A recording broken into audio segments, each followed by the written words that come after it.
Welcome back to the channel. This is my 2024 SEMA Show at the Las Vegas Convention Center recap video.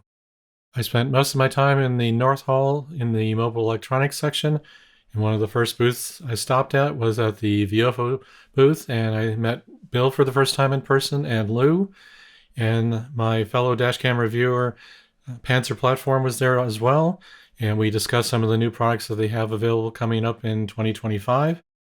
On the left side of the booth, we have the older A119V3, the newer A229 Pro and Plus dash cameras, and they have the new OBD2 power adapter, the OP100. I do have one of those units in my possession right now to test. I'll give you some information on my channel as soon as I get those tests done. On the right side of the booth, we have the A229 Plus again, the A139 Pro, their motorcycle offering, and their memory card offerings in the back here. One of the main items on their front display table is a new dashcam battery pack with an expansion battery pack offering as well. I'll be receiving a sample of this dashcam battery pack in the near future, and I'll let you know my findings. It's a lithium iron phosphate battery pack, and it's approximately 100 watt hours in capacity. VIOFO is working on a center rear view mirror dash camera product. It's a little bit different compared to its competitors, where the cameras are not integrated directly into the center rearview mirror unit itself. They are separate units that are placed on the window glass of the vehicle, and I'll let you know when I get more specs on this and when I get a test unit for review. On the second day of the show, I had an appointment with the VUEROID representatives, and we went over the various product offerings that they have, and I was interested in checking out the D21 4K dash camera that they offer right now. It's a little bit limited supply since it's a very hot seller at this point. And then they also have their new product offering that they'll be releasing in early 2025, somewhere around the CES show. That camera is named the S1 4K Infinite. It has a Sony Starvis 2 IMX678 image sensor in the front. It will record at 4K 60 frames per second when HDR is turned off. It has a 2K rear camera, and for the 3-channel configuration, it also has a full high-definition interior camera. This is planned to be released sometime around the CES show in 2025. Some of the general specs I was given: it does have a brighter lens for faster shutter speed. It'll be probably somewhere under $300, but pricing has not been set yet. It does have an auto HDR feature similar to the VIOFO product to allow you to schedule when to turn on and off the HDR feature. It does have a low power parking mode and approximately 1 second response time to impacts while in parking mode. I'll let you know when I get a sample to review in early 2025. I stopped by the Thinkware booth and I had a very good conversation with Billy, and we went over the current product offerings and some of the future product offerings. The U3000 is their flagship dash camera. I have one of those in my vehicle right now. We discussed the fact that there's a firmware update about to be released related to the U3000 announcement of the battery pack charge level for the BAB95 or the iVolt Extra battery pack. That has been an issue that I've been working with them on for the past several months, and they targeted the release of that at the end of October, but it hasn't happened yet, but it should happen soon to get the battery announcements to be consistent with that particular dash camera. We also discussed the U1000 Plus, which is their updated version of the prior U1000. It went from a 2K rear camera to a 1080p rear camera, which made it compatible with their multiplexer, the MB100, which I've reviewed on my channel before. So depending on your requirements, that may be something you want to look at. It does have radar detection in the front camera, unlike the U3000, which has it both in front and rear. We discussed the Thinkware Arc dash camera, which I started to review on my channel in 2024.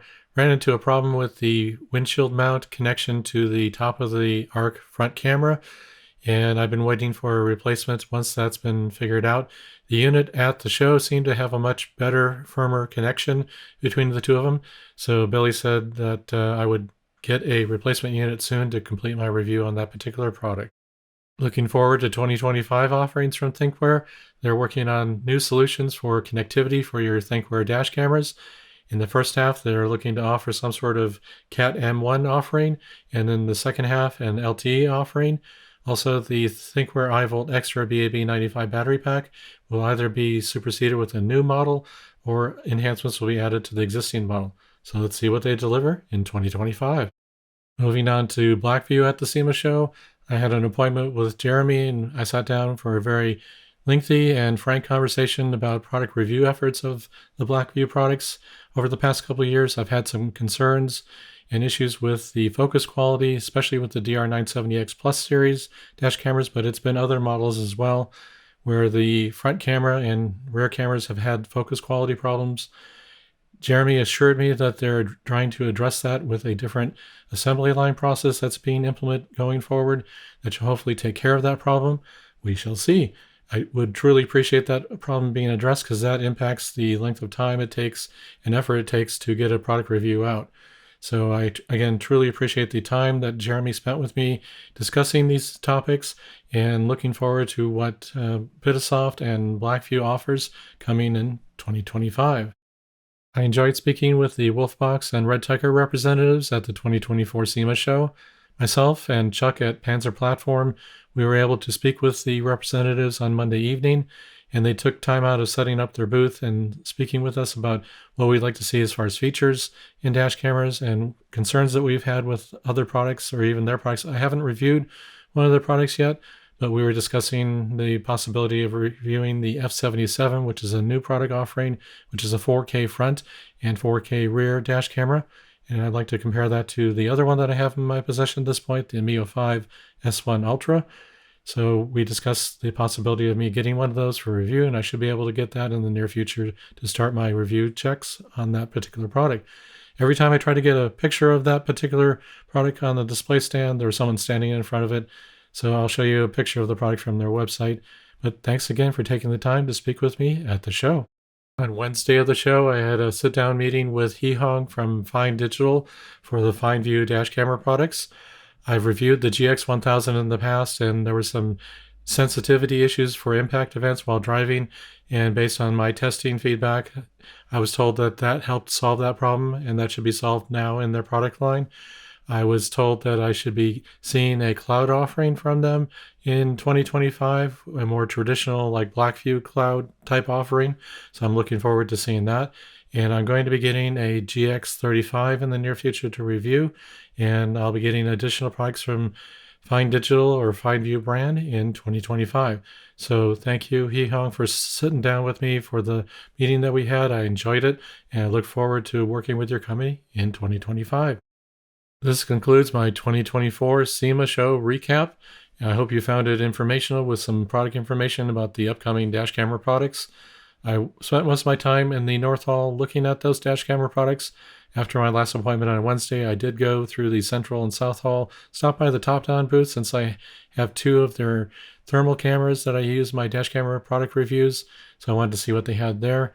On Tuesday evening, we had a business dinner with VIOFO, and we were able to get this picture taken. Unfortunately, Ted from Safe Drive Solutions is not in this picture, but it was great meeting Ted, Matt from Seattle Dashcams, and Leo and Bill from VIOFO. Of course, Ben, I've conversed with over email and the phone, but it's great meeting you in person. And of course, I don't want to leave out Chuck with the YouTube channel of Panzer Platform. I've known Chuck for a couple of years, met in person several times, and we spent a lot of time together in Las Vegas this week for the SEMA Show. So with that, I also like to thank Mike Morrow from simple-engineering.com.